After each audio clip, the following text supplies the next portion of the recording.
My dear brothers and sisters, I am indeed saddened with the death of my revered predecessor,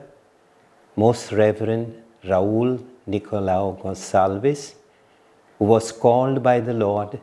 to his heavenly abode this morning.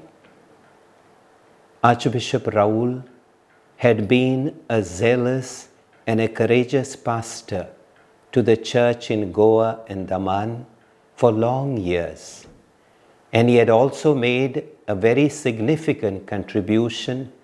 to the life and the mission of the church in India. The entire church in Goa and Daman joins me in thanking the Heavenly Father for gifting Archbishop Raul to us and in praying for his eternal repose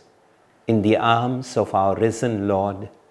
whom he served so faithfully and generously.